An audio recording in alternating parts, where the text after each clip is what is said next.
नमस्कार, दिव्य योगासन की तरफ से आपका हार्दिक स्वागत। आज का जो प्रयोग है वो आर्थिक अड़चन है। आर्थिक अड़चने में ज्यादा करके कर्ज माना जाता है। कर्ज दो तीन तरह के होते हैं। आपने किसी को धन दिया है, वो वापस नहीं आ रहा है, तो भी ये प्रयोग कर सकते हैं।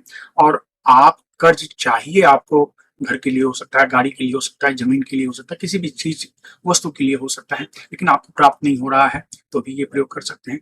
इसके अलावा आपने कर्ज लिया है लेकिन आप दे नहीं पा रहे हैं, बहुत से कारण होते हैं, तो इसमें भी ये प्रयोग किया जाता है। यानी कर्ज से संबंधित किसी भी तरह की अड़चने समस्या से आप गुजर रहे हैं, तो विशिष्ट प्रकार का जो प्रयोग है वो किया जाता है। इसमें पान के पत्ते लिए जाते हैं और पान के पत्ते लेने के बाद कुछ प्रयोग किया जाता है।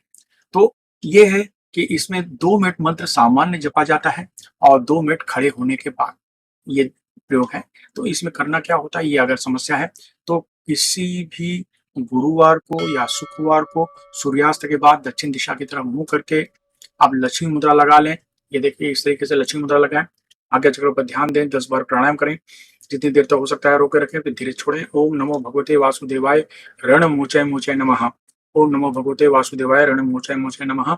ओम नमो भगवते वासुदेवाय रण मोचय मोचय नमः। ये मंत्र का जाप आपको 2 मिनट तक करना है। उसके बाद जो पान है उसको क्या करना है, आपको लेना है और उसको पैर के अंगूठे पर, यानी आप ऐसे बैठेंगे तो पैर के अंगूठे के नीचे उस पान पर आना चाहिए, आपका अंगूठा पान के ऊपर आना चाहिए ये, और रखकर आप ये मंत्र का जाप करें। कुछ लोग पान में लिख देते हैं, कर्ज करके भी लिख देते हैं, ऐसा भी चलता है। और नहीं तो सिर्फ पान के पत्ते पैर के अंगूठे के नीचे दबाते हुए खड़े हो जाएं और उसके बाद ये मंत्र का जाप करिए 2 मिनट। यानी हर दिन 2 पान के पत्ते इस्तेमाल करना है।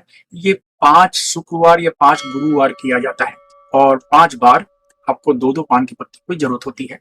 तो सिंपल है कि पहले ये 2 मिनट मंत्र का जाप कर लें, फिर पान के पत्ते को लें और उसको अपने पैर के अंगूठे में रखें, नीचे पैर पे रखें, अंगूठे के नीचे दबाएं और दबाने के बाद ओम नमो भगवते वासुदेवाय रण मोचय मोचय नमः ये बोलकर उस पान को आप पानी में विसर्जित कर दीजिए।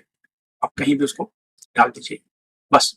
क्योंकि वो खंडित वैसे भी हो जाता है, उसको आप कचरे में भी डाल देंगे तो भी चल जाता है, क्योंकि पैरों पे लग जाता है, इसके लिए। तो इस लिए ये प्रयोग बहुत जादू की तरह असर करता है, लेकिन ये उनके लिए है जो मेहनत करते हैं लेकिन कुछ मिल नहीं रहा है, तब ये प्रयोग करना चाहिए। आप सोच रहे हैं बिना मेहनत किए मुझे सब कुछ मिल जाए, तो ऐसा नहीं होता।